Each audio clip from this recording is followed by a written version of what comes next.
Hello दोस्तों, कैसे हो। मुझे आशा है कि आप ठीक होंगे। आगे खबरों को सुनने से पहले एक रिक्वेस्ट है कि इंडिया वेब नंबर 1 को सब्सक्राइब करें, सदस्य बने, जिससे आपको खबर तुरंत पा सके। संयुक्त राष्ट्र आम महासभा की उच्च स्तरीय बैठक 22 सितंबर को शुरू हुई थी। इस बार की आम सभा कई मायनों में खास है। इसके खास होने की पहली बड़ी वजह इस बार इसका 75वां सत्र होना है। दूसरी वजह यह है कि संयुक्त राष्ट्र के इतिहास में यह पहला मौका है जब इस आम महासभा की बैठक वर्चुअल तरीके से हो रही है।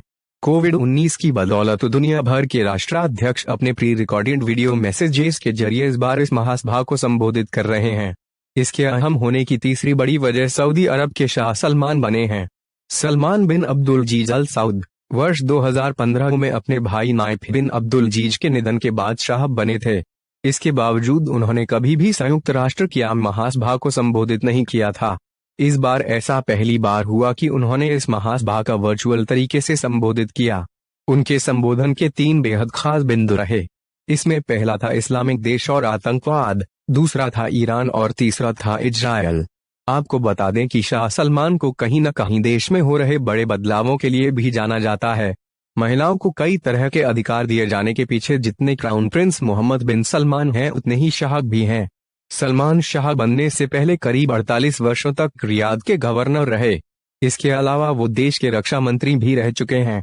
वर्ष 2012 में उन्हें क्राउन प्रिंस घोषित किया गया था।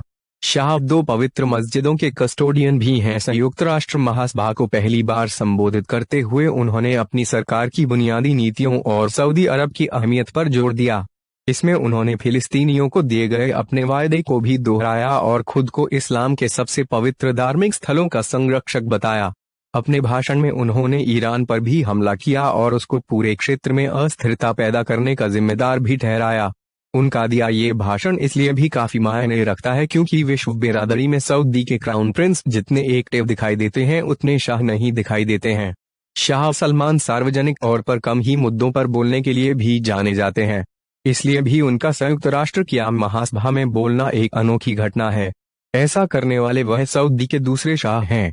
इससे पहले 1957 में उनके भाई और सऊदी शाह सूद ने महासभा को संबोधित किया था। अपने इस भाषण में शाह ने कहा कि इस्लामिक वर्ल्ड में सऊदी अरब की एक विशेष और ऐतिहासिक जिम्मेदारी बनती है कि हम अपने धर्म को उन आतंकी संगठनों से बचाकर रखें जो इसको बदनाम कर रहे हैं। आपको बता दें कि इस्लामिक देशों के संगठन इस्लामिक सहयोग संगठन OIC में सऊदी अरब की प्रमुख भूमिका है। इस संगठन के 50 से अधिक सदस्य देश हैं। हालांकि बीते कुछ समय से पाकिस्तान, तुर्की, ईरान और मलेशिया मिलकर एक नया इस्लामिक संगठन खड़ा करने की कोशिश में लगे हैं।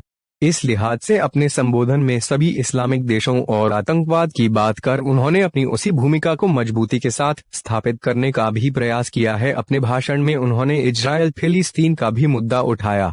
उन्होंने कहा कि फिलिस्तीन राष्ट्र के निर्माण से पहले वो इजरायल को मान्यता नहीं दे सकते हैं। इस महासभा में इजरायल से संबंधित बयान बेहद मायने रखता है। दरअसल अमेरिका और सऊदी अरब के काफी समय से मजबूत संबंध रहे हैं। वहीं अमेरिका और इजरायल की घनिष्ठता किसी से भी छिपी नहीं है। हाल ही में अमेरिका की मध्यस्थता के बाद इजरायल और UAE में एक ऐतिहासिक समझौता हुआ था। इसके बाद ऐसा ही समझौता बहरीन के साथ भी हुआ था। इसमें भविष्य में सऊदी अरब भी शामिल हो सकता है क्योंकि इस क्षेत्र के देशों का सबसे बड़ा प्रतिद्वंदी ईरान है। शाह सलमान खुद मानते हैं कि ईरान को लेकर उनकी सोच में कोई बदलाव नहीं आया है। आपको बता दें कि सऊदी अरब अपने यहाँ पर हुए कई भीषण हमलों के लिए ईरान को जिम्मेदार मानता है। उन्होंने अपने संबोधन में ये भी कहा कि ईरान से दोस्ती कायम करने की उनकी सारी कोशिशें बेकार साबित हुई हैं। और भी इसी प्रकार वीडियो के लिए एक बार फिर आपको याद दिला दे, इस प्रकार की जानकारी या अन्य जानकारी के लिए इंडिया वेब नंबर 1 को सब्सक्राइब करें, सदस्य बने, जिससे आपको हमारी सारी सूचना मिल सके। अब हम आपसे लेते हैं विदा। नमस्कार।